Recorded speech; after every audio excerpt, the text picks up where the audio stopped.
तेल अवीव से हमारे साथ सीधे जीवा जुड़ गए हैं। मूलतः भारतीय मूल के हैं, गुजरात के रहने वाले हैं, तेल अवीव में हैं और हम इनसे सीधे लाइव अपडेट ले लेते हैं। जीवा, क्या अपडेट है आपके पास? तेल अवीव में हमने सुना है कुछ धमाके की आवाज़ें आई हैं, लोगों को लगातार वहाँ पर सायरन सुनाई दे रहे हैं, बंकर में जाने के लिए कहा जा रहा है। नमस्कार। सही है कि आज सुबह 8:30 बजे हम लोगों ने पहला सायरन का आवाज़ सुना और फिर बाद में इजरायली मीडिया और इजरायली टेलीविज़न और इजरायली गवर्नमेंट और डिफेंस मिनिस्ट्री की ओर से कर्फ्यू जाहिर किया गया इजराइल में। सुबह 8:30 बजे पहला सायरन के बाद 1 घंटे के बाद ईरान की ओर से इजराइल के जो भी शहर है, तेल अवीव है, जेरूसलम, हाइफा, बरसेबा, वो सब शहरों में मिसाइल अटैक चालू हो गया। कंटिन्यूस लोगों को घर के अंदर और जो बंकर है या शटलर रूम है डिफेंस के लिए, उसमें रहने को। जीवा भाई, आप लोग सेफ हैं, आप लोग सुरक्षित हैं? कहाँ कहाँ आपने सायरन या धमाके की आवाज़ सुनी आसपास क्या?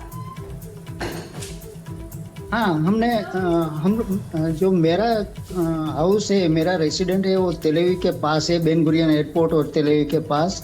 तो सुबह में हम लोगों ने जो मिसाइल्स तेल अवीव एरिया में और हमारे एरिया में आई, उसके धमाके सुने, लेकिन मिसाइल अटैक कंटिन्यूज है। नॉर्थ में ज़्यादातर है, जो हाइफा एरिया और गोलन हाइट है, वो एरिया में बहुत ज़्यादा है। और इजराइल के दूसरे शहरों में भी अलर्ट है और कंटिन्यू सायरन चालू है। अभी कर्फ्यू की वजह से लोगों को बाहर जाने के लिए कंप्लीटली मना है, कोई बाहर नहीं जा रहे हैं। और कल का जो भी एक्टिविटीज़ है, गवर्नमेंट का ऑफिसेस, स्कूल्स, ट्रांसपोर्टेशन, वो सब कल के लिए बंद है। तो आगे ऐसा डिक्लेयर किया कि अभी और कुछ ज़्यादा आगे बढ़ेगा। और इजराइल की ओर से जो ईरान के ऊपर और इराक के ऊपर हमला हुआ, तो ईरान में ज़्यादा प्रॉब्लम ऐसा है कि जीवा भाई, वैसे मुझे पता नहीं आपके लिए संभव होगा या नहीं होगा, लेकिन जितना मैं आपका फ्रेम देख पा रही हूँ, अगर कुछ आसपास दिखा पाना कैमरे से आपके लिए संभव हो तो आप देखिएगा। हालांकि मैं देख पा रही हूँ कि आप किसी वैसे सेटअप में बैठे हैं, रूम जैसा कुछ दिख रहा है, लेकिन अगर पॉसिबल हो आपके लिए, अगर आप दिखा पाए तो। हो सकता है मैं फ्यू मिनट के ठीक है, 2 मिनट आप थोड़ा सा मूव कर लीजिए, तब तक मैं बाकी गेस्ट से रिएक्शंस ले लेती हूँ। आप मूव कर लीजिए, लेकिन जैसे ही कोई ऐसी स्पेस होगी जहां से आप थोड़ा आसपास का कुछ हिस्सा दिखा सकें, तो हमारा उसमें इंटरेस्ट रहेगा वो सब उधर देखने में, क्योंकि ग्राउंड के विजुअल्स, ग्राउंड से जो जानकारियां आ रही हैं सर, बहुत इंपॉर्टेंट हैं। Thank you so much for sharing your time and feedback on this. लेकिन बाकी मेहमान भी लगातार बने हुए हैं स्टूडियो में। आशुतोष भी हमारे साथ आ गए हैं। आशुतोष, देखिए जिस तरह से आज ये पूरा घटनाक्रम बदला है, आज न सिर्फ भारत बड़े करीब से देख रहा है, क्योंकि थोड़ी देर पहले कमर आगा साहब इस बात का जिक्र कर रहे थे कि शेयर मार्केट पे इंपैक्ट दिखेगा अगर ये युद्ध 2-3 दिन इस तरह से और खिंच गया, जिसकी संभावना प्रबल दिखाई दे रही है। तो जो हिंदुस्तानी वहां फंसे हैं, जो भारतीय वहां फंसे हैं, मिडिल ईस्ट के देशों में एक बड़ा नंबर है। इसे लेकर भी भारत सरकार के लिए एक चुनौती हो जाएगी कि अब वहां से उनको कितनी जल्दी से जल्दी सुरक्षित वापस लाया जा सके। और इन सबके बीच तेल की सप्लाई, तेल को लेकर जो एक पूरी वर्ल्ड डिप्लोमेसी और इकोनॉमी चलती है, उस पर भी नजरें हैं। जीवा भाई का रुख कर लेते हैं फिर से, वो हमें वहां से कुछ तस्वीरें दिखाने की कोशिश कर रहे थे। जी, इजराइल से हमारे साथ जुड़ रहे हैं, दिखाइए सर। हाँ जी, 1 मिनट में बाहर जाके आपको कुछ ऐसा ही साइलेंस सब है, कोई एक्टिविटीज है नहीं बाहर। सब लोग घर में ही रहने को क्या है, तो स्ट्रीट पर आपको पूरा सुनसान दिखाई देगा। ये जो लोग भी है, और ये बाहर का अननेसेसरी किसी को भी बाहर जाने का अलाउड नहीं है इसका। अमूमन सर, हिंदी में कहावत हम कहते हैं, तूफान से पहले की शांति, लेकिन जो शांति इस वक्त आपके जरिए हम इन विजुअल्स में देख पा रहे हैं, ये सन्नाटा तो इसलिए ही है क्योंकि वहां पर जो हालात इस वक्त बन गए, हालांकि आज सबात का भी दिन था तो उस वजह से भी लोग घरों में हैं, लेकिन उसके बाद एडवाइजरी रिलीज हो गई और धमाके पर अपडेट कर रहे थे। सर, आपने बहुत इंपॉर्टेंट यहाँ पर फीडबैक दिए कि भारतीय समुदाय जो वहां फंसा है उनके लिए बहुत बड़ा प्राइम कंसर्न हो जाएगा, शेयर मार्केट पर इसका इंपैक्ट दिखाई देगा और 2 से 3 दिन में इसका दायरा कितना बढ़ता है ये भी देखना होगा। भयानक युद्ध ये होने जा रहा है। ये तो सच बात है कि ईरान को ये लोग, इनकी पूरी कोशिश होगी कि बिल्कुल इसका इंफ्रास्ट्रक्चर जितना भी है उसको ध्वस्त कर दो, मिलिट्री इंस्टॉलेशन को टारगेट करना, ये सारी चीज़ें हैं। इनके पास इतनी शक्ति है कि ये कर सकते हैं, मगर ईरान इतना कमज़ोर नहीं है। ईरान बहुत बड़ी क्षति इजराइल को पहुंचा देगा। इजराइल बहुत छोटा मुल्क है, खासतौर से उसका जो टारगेट खबर आगा साहब, बिल्कुल आप जुड़े रहिएगा सर। जीवा जी, चूंकि इस वक्त इजराइल में मौजूद हैं और वहां पर क्या परिस्थितियां हैं, क्या हालात हैं और तस्वीरें क्या कहती हैं, हम सीधा इस वक्त जीवा जी का रुख कर लेते हैं। जीवा भाई, नाउ ओवर टू यू, आप दिखाइए दर्शकों को क्या अभी इस वक्त मंजर है।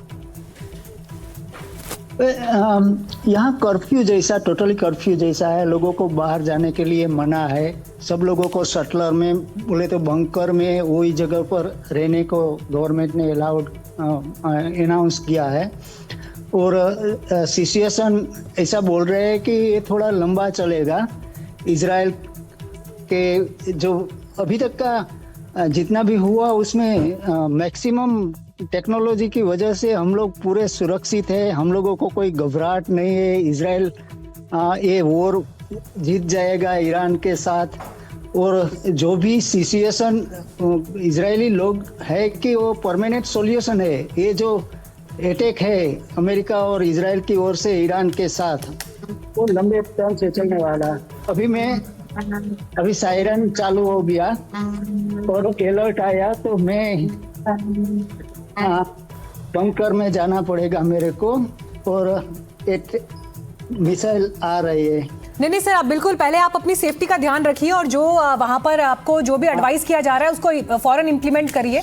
आपके जरिए जो तस्वीरें दिखती रहेंगी वो स्क्रीन पे हम लगातार दिखाते रहेंगे, बट आपकी सेफ्टी इस वक्त प्राइम कंसर्न है। स्टूडियो में इस वक्त हमारे साथ ज़ाकी ज़ैदी साहब भी आ गए हैं। आप मिडिल ईस्ट के एक्सपर्ट हैं, ईरान, लेबनान, इराक में आप रह भी चुके हैं। अभी तक की परिस्थिति ज़ैदी साहब आपको क्या दिखाई दे रही है? देखिए, ये तो एक्सपेक्टेड था क्योंकि एक सेट पैटर्न है कि जब लास्ट टाइम 12 डे वॉर हुआ था तो नेगोशिएशंस के बीच में ही, जब नेगोशिएशंस एक कंक्लूडिंग मोड पे पहुंच रहा था कि ओमानी फॉरेन मिनिस्टर बोल रहे हैं कि ईरान अपना स्टॉक पाइल देने के लिए तैयार हो गया है, वो एक बहुत इस लेवल का एनरिचमेंट करेगा कि उससे कभी न्यूक्लियर बॉम्ब नहीं बन सकता। तो पिछली बार भी यही चीज़ हुआ था 12 डे वॉर में और इस बार भी यही हुआ है। पिछली बार ये क्लेम किया गया था कि सिर्फ इजराइल ने अटैक किया है, अब की बार ये यूएस और इजराइल का जॉइंट ऑपरेशन है।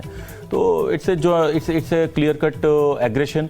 तो इसमें इसका मकसद है रेजिम चेंज, एग्रेशन शब्द का इस्तेमाल। Yes, it's an aggression. क्या वर्चस्व? हाँ, वर्चस्व। यस, एग्रेशन, क्योंकि मिडिल ईस्ट में सारे जितने मिडिल ईस्ट पावर्स हैं सब आइदर दे आर लैकी ऑफ यूएस एंड इजराइल। तो Iran is the last standing, आखिरी है वो, तो उसको अब वो न्यूक्लियर पावर। सारे मेहमान हमारे साथ बने हैं। इस बीच एक बड़ी खबर यूएई से, इस वक्त की बहुत बड़ी खबर आपको बता दें, यूएई ने ईरानी मिसाइल्स को गिराया है। जी हाँ, यह दावा किया गया है यूएई की तरफ से, ईरानी मिसाइल्स को मार गिराया है और जबकि एक शख्स की इसमें जान भी गई है। तस्वीर तो देखिए, लगातार सायरन बज रहा है और 6-7 देश जो है इसमें इन्वॉल्व हो चुके हैं। जीवा भाई बंकर में पहुंचे हुए हैं, निश्चित तौर पर वहां भी सायरन चल रहा है, लेकिन एक छोटा सा रिएक्शन हम ले लेते हैं कमर आगा साहब से। कमर आगा साहब, ये बताइए रूस की एंट्री कब हो रही है? रूस और चाइना क्या सपोर्ट करने जा रहे हैं? सिर्फ बयानबाजी। मेरा ख्याल है ये लोग कहाँ आएंगे। रशिया अपनी जिद में फंसा हुआ है, चाइना कभी इस तरह के काम नहीं करता और ये इतनी बड़ी पावर नहीं है दो के दोनों। हाँ, जो कुछ भी है ये उनको कम्युनिकेशन सिस्टम्स वगैरह दे सकते हैं, मदद कर सकते हैं, वेपन की सप्लाई कर सकते हैं। हो सकता है पहले भी कर दी हो, जैसी रिपोर्ट्स आई थी। इससे ज़्यादा मुझे हो सकता है कुछ पैसे से मदद कर दें चाइना, लेकिन कितना होगा ये कहना मुश्किल है। और दूसरी बात ये कि ये अमेरिका से इनका आने का मतलब ये है कि अमेरिका से युद्ध करना, तो वो संभव मुझे नहीं लगता कि ऐसा हो पाएगा। लौटते हैं आपके पास। जीवा भाई भी लगातार इजराइल से हमारे साथ जुड़े हुए हैं, बंकर की तरफ दाखिल हो रहे हैं। जीवा भाई, वहां पर जो परिस्थितियां दिखाई दे रही हैं, वहां पर आपको ये एडवाइस किया गया है कि आप बंकर में पहुंचें। कितने लोग इस वक्त वहां आपके आसपास हैं? हालांकि सन्नाटे की भी एक स्थिति आसपास के क्षेत्र में दिख रही थी, लेकिन कोई कंसर्न, चिंता इस वक्त वहां पर लोगों के भीतर है? एक्चुअली ये जो ईरान का वॉर लास्ट टाइम में हुआ था, तब भी ईरान की ओर से जो लॉन्ग रेंज मिसाइल इजराइल में अटैक था, तो उसमें लॉस्ट ऑफ लाइफ भी हुआ था, डैमेज भी हुआ था, कुछ बिल्डिंग भी गिरी थे।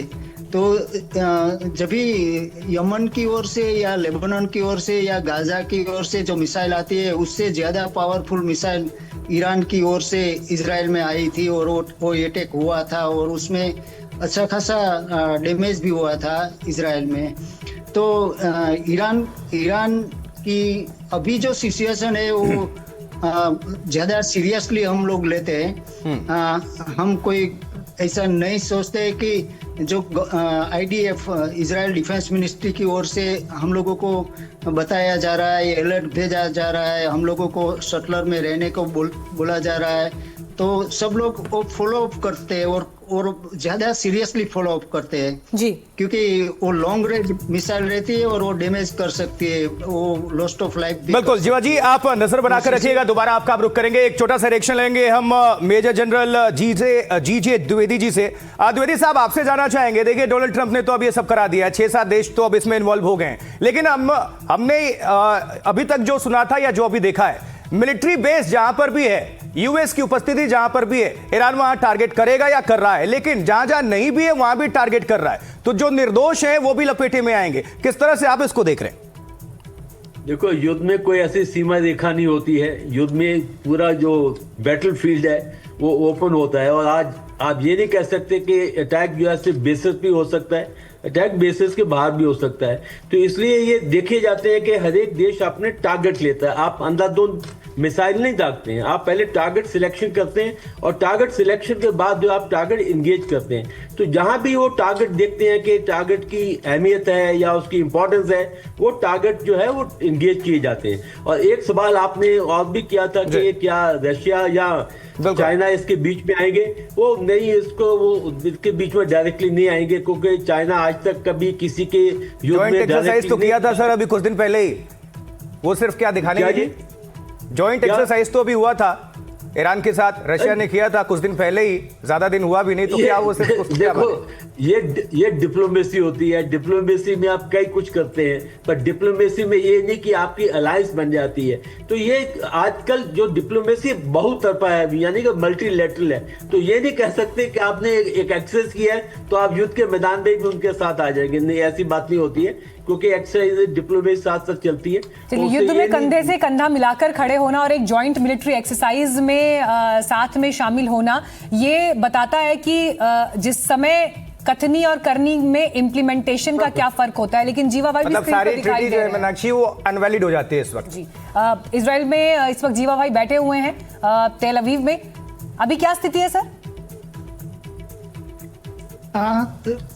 जस्ट फ्यू सेकंड पहले जो सायरन चालू हो गए थे, तो ये सायरन के बाद हम लोगों को अभी वेट करना पड़ेगा कि आप सुन रहे हैं, आवाज आया हो?